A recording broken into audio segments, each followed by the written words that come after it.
սիրելի հետևորդներ, երբևէ զգացել եք, որ կյանքում ինչ-որ բան մեռնում է, երազանքներ, ծրագրեր, մարդկային փոխհարաբերություններ, նույնիսկ երբեմն ներսի ուժը, և այդ պահին թվում է, թե ամեն ինչ ավարտվել է, բայց ինչ, եթե հենց այդ կոտրված պահն է նոր կյանքի սկիզբ դառնում։ Ինչ, եթե Աստված ամենամեծ պտուղները տալիս է ոչ թե հարմարավետության, այլ զոհուղության միջոցով։ Այսօր Հովհաննեսի ավետարանի 12-րդ գլխի 24-26 հատվածում Հիսուս Քրիստոս ասում է մի խոսք, որ ամբողջությամբ հակառակ է աշխարհի մտածելակերպին։ Եթե ցորենի հատիկը հողի մեջ ընկնելով չմեռնի, մենակ կմնա։ Այս խոսքերը միայն գյուղատնտեսության մասին չեն, դրանք քո կյանքի, քո հավատքի և քո ապագայի մասին են։ Ճշմարիտ եմ ասում ձեզ, եթե ցորենի հատիկը հողի մեջ ընկնելով չմեռնի, միայն հատիկը ինքը կմնա, իսկ եթե մեռնի, բազում արդյունք կտա։ Ով սիրում է իր անձը, պիտի կորցնի այն, իսկ ով այս աշխարհում իր անձն ատում է, այն կպահի հավիտենական կյանքի համար։ Եթե մեկն ինձ ծառայի, իմ հետևից կգա, և որտեղ ես եմ, այնտեղ կլինի և իմ ծառան։ Եթե մեկն ինձ ծառայի, նրան կպատվի իմ հայրը։ Ամեն։ Հիսուս վերցնում է հասարակ սերմի օրինակը։ Սերմը, եթե պահես անվտանգ տեղում, կմնա նույնը, բայց եթե հողի մեջ ընկնի, կմեռնի, կբերի շատ պտուղ։ Սա ավետարանի մեծ գաղտնիքներից մեկն է։ Աստված հաճախ կյանք է բերում այն տեղերում, որտեղ մենք միայն կորուստ ենք տեսնում։ Այսօր աշխարհը սովորեցնում է. պահպանիր քեզ, մի զոհվիր ոչ մեկի համար, ապրիր միայն քեզ համար, բայց Քրիստոս ասում է. իրական կյանքը ծնվում է նվիրումից։ Մի վախեցիր զոհողությունից, եթե այն քեզ մոտեցնում է Աստծուն։ Երբ մեռնելը դառնում է աճ, այս մեռնելը միշտ ֆիզիկական մահ չէ։ Շատ անգամ դա նշանակում է մերձնել հպարտությունը, մերձնել եսասիրությունը, մերձնել մեղավոր սովորությունները։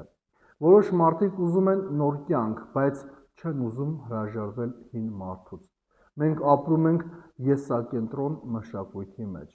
Դու առաջին տեղում, մտածիր միայն քո մասին, քո ցանկությունները ամենակարևորն են,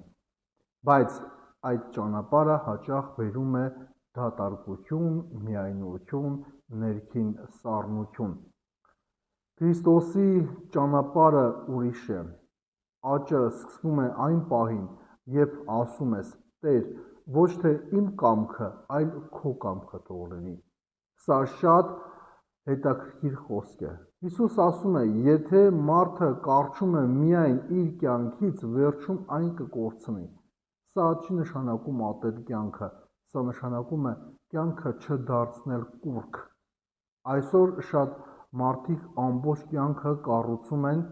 փողի վրա, ճանաչված լինելու վրա, հաջողության վրա, բայց երբ այդ ամենը փլվում է, մարդը ներսից դատարկ է մնում։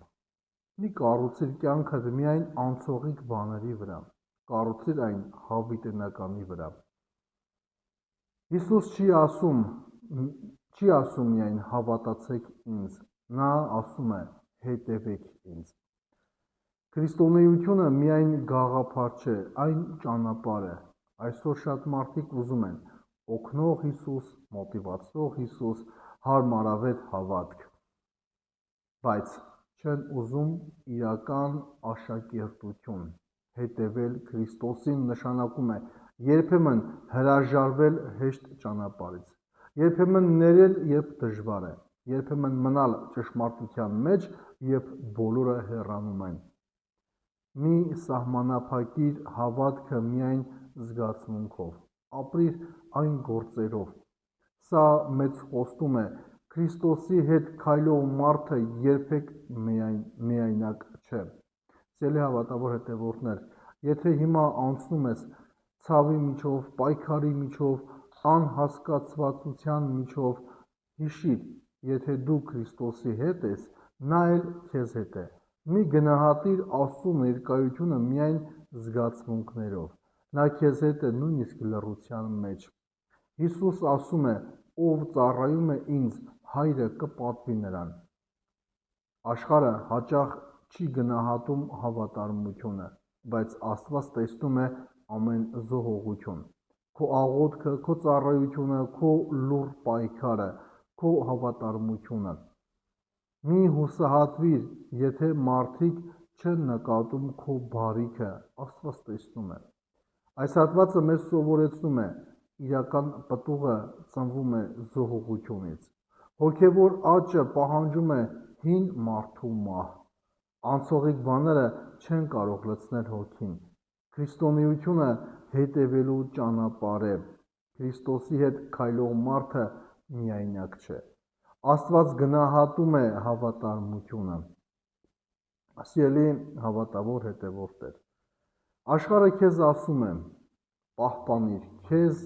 մի զոհվիր, ապրիր միայն քեզ համար։ Բայց Քրիստոս ցույց է տալիս ուրիշ ճանապարհ, սերմի ճանապարհը։ Այո, երբեմն այդ ճանապարհը դժվար է, երբեմն թվում է կորուստ է, բայց հենց այնտեղ է ծնվում իրական կյանքը։ Եթե սերմը չընկնի հողի մեջ, պտուղ չի տա։ Եթե սիրտը չհանձնվի Աստծուն, փոփոխություն չի լինի։ Այսօր մի վախեցիր մերցնել այն ամենը, ինչը քեզ հեռացնում է Աստծուց։ Եվ հավատա, Աստված կարող է քո ամենացավոտ հողից ամենագեղեցիկ պտուղը բերել։ Սիրելի հավատավոր հետևորդներ, եթե օգտակար եղավ ձեզ այս տեսանյութը, կարող եք հավանել, մեկնաբանության բաժնում գրել ձեր կարծիքը, ուղարկել այն քրիստոնյա քույրերին ու եղբայրներին և բաժանորդագրվել մեր YouTube-յան ալիքին։